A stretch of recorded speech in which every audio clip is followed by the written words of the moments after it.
오늘은 빌립보서 2장 1절부터 18절까지 말씀입니다. 제목은 너희 구원을 이루라. 그러므로 그리스도 안에 무슨 권면이나 사랑의 무슨 위로나 성령의 무슨 교제나 긍휼이나 자비가 있거든 마음을 같이하여 같은 사랑을 가지고 뜻을 합하며 한 마음을 품어 아무 일에든지 다툼이나 허용으로 하지 말고 오직 겸손한 마음으로 각각 자기보다 남을 낮게 여기고 각각 자기 일을 돌볼 뿐더러 또한 각각 다른 사람들의 일을 돌보아 나의 기쁨을 충만하게 하라. 너희 안에 이 마음을 품으라. 곧 그리스도 예수의 마음이니 그는 근본 하나님의 본체시나 하나님과 동등됨을 취할 것으로 여기지 아니하시고 오히려 자기를 비워 종의 형체를 가지사 사람들과 같이 되셨고 사람의 모양으로 나타나사 자기를 낮추시고 죽기까지 복종하셨으니 곧 십자가에 죽으심이라. 이러므로 하나님이 그를 지극히 높여 모든 이름 위에 뛰어난 이름을 주사 하늘에 있는 자들과 땅에 있는 자들과 땅 아래에 있는 자들로 모든 무릎을 예수의 이름에 꿇게 하시고 모든 입으로 예수 그리스도를 주라 시인하여 하나님 아버지께 영광을 돌리게 하셨느니라.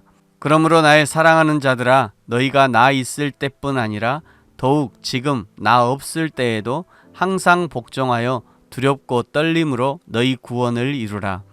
너희 안에서 행하시는 이는 하나님이시니 자기의 기쁘신 뜻을 위하여 너희에게 소원을 두고 행하게 하시나니 모든 일을 원망과 시비가 없이 하라.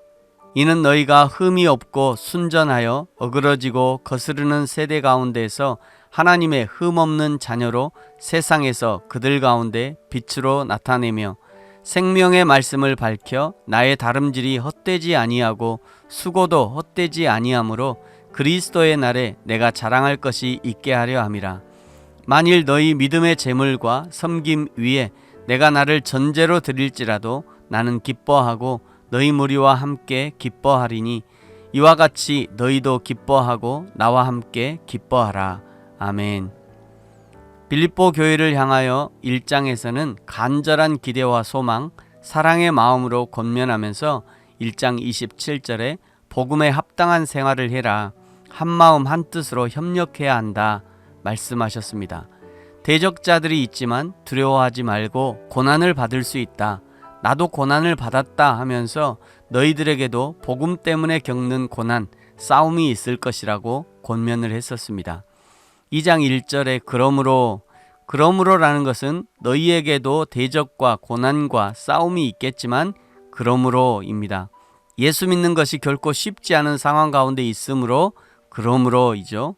이방 지역에서 예수 믿는 자로 살아가기 위해서 날마다 생명을 걸고 신앙생활을 해야 하므로 그러므로입니다. 그러면서 먼저 교회 안에서의 생활을 권면합니다. 교회 안에 권면이 있습니다. 사랑의 위로가 있죠. 성령의 교제가 있고 긍휼과 자비가 있습니다. 이런 교회의 활동을 하면서 2절에 한 마음 한 뜻을 품어야 하고 3절 다툼이 없이 허영이 없이 겸손한 마음으로 하라고 권면합니다. 4절 각각 다른 사람의 일을 돌보라고 권면하죠. 이런 모든 것을 포함하는 권면이 5절에 등장합니다. 5절 너희 안에 이 마음을 품으라. 곧 그리스도 예수의 마음이니. 아멘. 이 예수님의 마음을 품기 위해 어떤 과정을 거치셨는지 6절부터 11절까지 소개하고 있습니다. 예수님의 마음, 하나님의 마음은 그냥 품어지는 것이 아닙니다.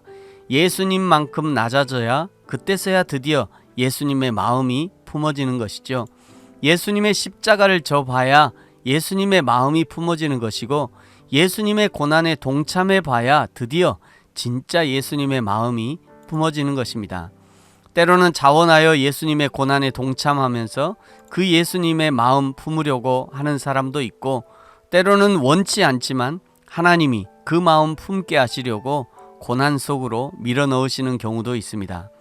어떤 사람은 교회 학교 교사를 하면서 말 안 듣는 어린이들을 보면서 목사님의 마음을 알게 되었다 하기도 하고 예수님의 마음을 알게 되었다 고백하기도 합니다. 그러면서 12절에 그 하나님의 마음을 품은 사람에게 권면하십니다. 12절 그러므로 나의 사랑하는 자들아 너희가 나 있을 때뿐 아니라 더욱 지금 나 없을 때에도 항상 복종하여 두렵고 떨림으로 너희 구원을 이루라. 아멘. 여기 너희 구원을 이루라는 권면은 아직 구원이 완성된 것이 아니라는 전제를 깔고 있죠. 아직 우리가 구원의 여정 가운데 있다는 것을 나타내는 것입니다. 예수 그리스도를 믿는 순간 우리는 구원의 첫 단계에 접어든 것입니다. 우리의 구원은 아직 완성되지 않았습니다. 하나님 나라에서 눈 뜰 때 우리의 구원이 완성되는 것이죠. 그러므로 우리 중 한 사람도 예수 그리스도를 믿는 순간 우리의 구원이 완성되었다고 자랑할 수 없는 것입니다. 그러면 구원을 이루어가는 사람은 어떤 사람인가? 13절에 내 안에 하나님의 소원, 구원에 관한 소원이 있는 사람입니다. 14절 하나님의 주권을 인정함으로 모든 일에 원망과 시비가 없이 하는 사람이지요. 15절에 흠없고 순전하여 세상 가운데 빛들로 나타나는 사람입니다. 16절 바울이 전한 복음의 진리를 단단히 붙들어 자랑할 것이 있게 하는 사람입니다. 이런 사람이 구원을 이루어가는 사람입니다. 이렇게 자신의 구원을 이루어가는 사람, 하나님이 주신 구원을 하나님의 얼굴을 배울 때까지 지켜가며 이루어가는 사람, 그 사람을 볼 때 17절 나는 기뻐하고 너희 무리와 함께 기뻐하리니 18절 너희도 기뻐하고 나와 함께 기뻐하라. 세상에서 가장 기쁜 일이 무엇이겠습니까? 나 자신이 구원받은 것이고 내 곁에 있는 사람이 구원받는 것 아니겠습니까? 누군가가 하나님의 구원을 받았을 뿐 아니라 그 구원을 날마다 이루어가고 확인해 간다는 소식을 듣는 것이 가장 기쁜 소식이 아니겠습니까? 내가 복음을 전했던 그 사람이 이제는 예수님을 알고 믿고 하나님의 교회에서 쓰임받는다는 소식을 듣는 것이야말로 참으로 기쁜 소식이 되는 것이죠. 사랑하는 성도 여러분, 저와 여러분의 삶 속에 이 구원의 소식이 있을 뿐 아니라 이 하나님의 구원을 두렵고 떨림으로 이루어가는, 그리하여 나와 우리에게 기쁨이 있을 뿐 아니라 여호와 하나님을 기쁘시게 하는 참 믿음의 사람으로 발견되어지는 저와 여러분이 되어지기를 예수님의 이름으로 축복합니다. 아멘. 기도하겠습니다. 하나님 아버지 감사합니다. 참으로 혼탁한 세상, 육신의 정욕, 안목의 정욕, 이생의 자랑이 가득한 세상 가운데 두렵고 떨림으로 나의 구원을 이루어갈 뿐 아니라 하나님의 기쁨이 되는 인생이 되게 하옵소서. 주여 예수님의 겸손을 배우게 하시고 예수님처럼 생각하고 행동하고 그리하여 나를 향한 하나님의 뜻을 이루어드리는 저와 우리 모든 성도들이 되게 하여 주옵소서. 감사합니다. 예수님의 이름으로 기도합니다. 아멘.